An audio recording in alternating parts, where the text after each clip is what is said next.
Hi, this is Kumaresh, Assistant Professor Mechatronics Department. In this session, we discussed about the engineering mechanics and the laws and frictions.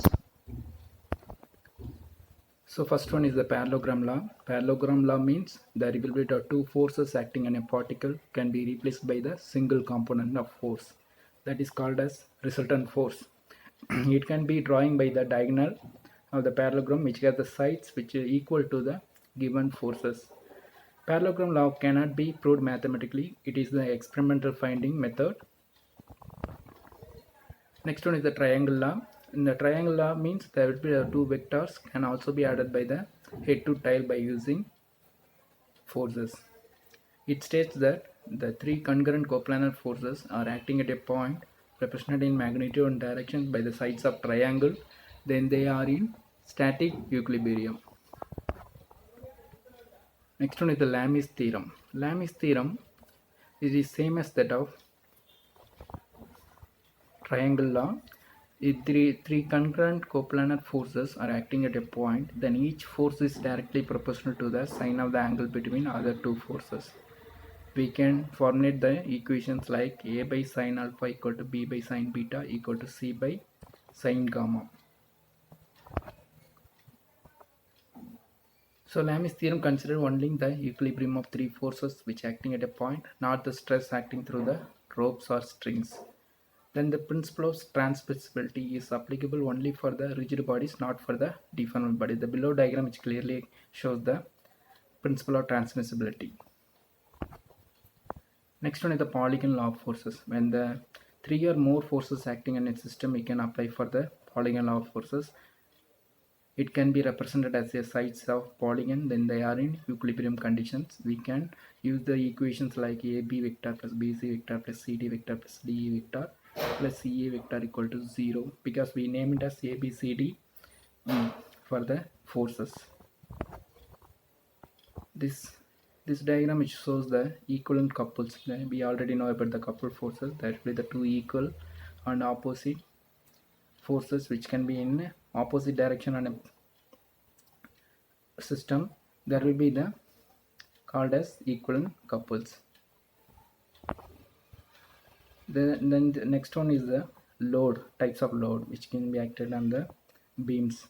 That is a concentrated load, area load, uniformly increasing load, uniformly distributed load. Concentrated load means the load which acting at a certain point on the beam, and the area load which can be bunch of forces which will be acting in the some direction towards the system. Uniformly increasing load means there will be the load which gradually increase from the minimal point to the maximum point. And uniformly distributed load means there will be the load which can be equally distributed along the beam.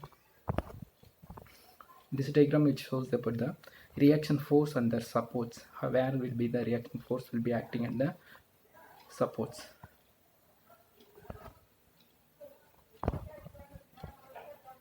These are the different supports within the roller supports, fixed support. That will be the reaction force acting on the both axes, 4-axis and y-axis.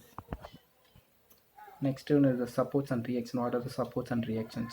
For roller supports, rocker supports, frictional supports, there will be the force with known line of action. For the other hand, there will be the short cable and short link, the force with known line of actions. This will be the reaction force for the supports. This diagram also shows the supports and their force direction.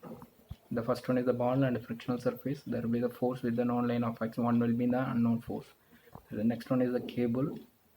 The force, how will the force will be there? Direct. Next one is the rollers on rough surface, wheel on rail. There will be the two forces will be available for the roller on rough surface and wheel on rail. Next is the collar on frictional rod and a frictional spin in slot. There the force with the known line of X will be the angle of 90 degree. Next one is the frictional spin on hinge on rough surface. There will be the force of unknown direction which is clearly shown on the diagram. Next one is the fixed support. The fixed support, the force will be force on couples or acting on the fixed support. These are the sum of the supports and the force components. How the force will be the direct towards the axis and the moment. Rough surface, ball and shock in universal joint and fixed supports. Next one is the friction. Friction is a force that is called as the tangential force that resists the movement of sliding action of one surface over the other.